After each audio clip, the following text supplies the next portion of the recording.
Dummy ही सही लेकिन आतिशी मरलेना की तरह सीएम बनने की लालसा आम आदमी पार्टी के कई नेता पाले बैठे थे, लेकिन केजरीवाल ने आतिशी मरलेना को अपना डमी सीएम बनाना पसंद किया। अब आतिशी एक ऐसी सीएम बनेंगी जिसकी एक्सपायरी डेट सीएम बनने से पहले ही तय कर दी गई है।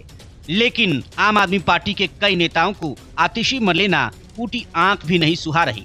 इसलिए विपक्ष को छोड़िए, आम आदमी पार्टी के कई नेता आतिशी को डमी सीएम कह रहे हैं, तो कोई मोहरा बता रहा है, वहीं कोई खड़ाऊ कह रहा है। मतलब एक तरह से आम आदमी पार्टी के नेता ही आतिशी मरलेना की फजीहत करने में जुट गए हैं। इसी से इस बात का अंदाजा लगाया जा सकता है कि सीएम बनने के बाद आतिशी मरलेना की नेताओं और मंत्रियों के बीच क्या हैसियत रहने वाली है।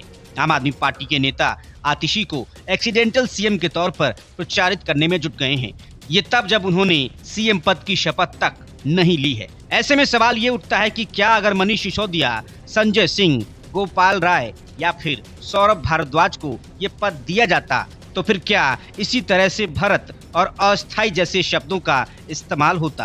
अब ये बहस का विषय है, लेकिन आम आदमी पार्टी के नेताओं के दिए बयान पब्लिक डोमेन में हैं। वो अब चाहकर भी उनसे पीछे नहीं हट सकते हैं। सबसे पहले सौरभ भारद्वाज का बयान जान लेते हैं। सौरभ भारद्वाज ने मीडिया से बात करते हुए कहा कि सीएम की कुर्सी पर कौन बैठेगा ये मायने नहीं रखता। जनता ने तो केजरीवाल को चुना था, कुर्सी तो केजरीवाल की ही रहने वाली है। सिर्फ चुनाव तक उस कुर्सी पर भरत की तरह राम की खड़ाऊ रखकर एक दूसरे व्यक्ति को जिम्मेदारी दी जाएगी, उसे बिठाया जाएगा। अब ये बयान क्या दिखाता है कि आतिशी सीएम बन भी गई तो उनके हाथ में सत्ता की चाबी नहीं रहने वाली है। उन्हें चाहकर भी ये सोचने का अधिकार नहीं है कि ये उनकी सरकार है, ये सीएम की कुर्सी उनकी है।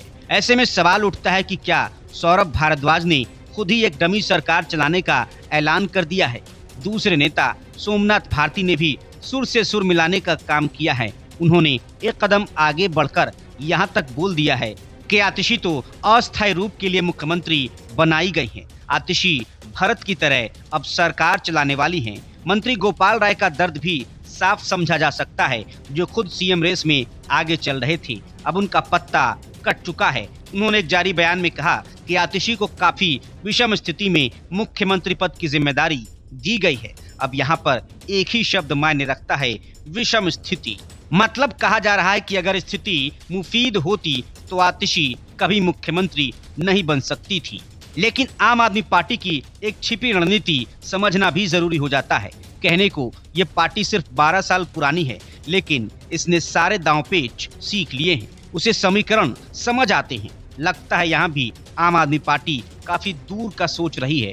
असल में राजनीति का इतिहास उठाकर देखा जाए तो जब भी कोई एक्सीडेंटल सीएम बनता है तो पहले तो खुशी होती है, लेकिन बाद में वही नेता पार्टी को काफी चोट भी देकर जाता है। इस लिस्ट में सबसे पहला नाम जीतनराम मांझी का आता है, जिन्हें नीतीश कुमार ने मुख्यमंत्री बनाने का फैसला कर लिया था। असल में 2014 के आम चुनाव में जेडीयू के खराब प्रदर्शन के बाद नीतीश ने खुद सीएम पद छोड़ दिया था।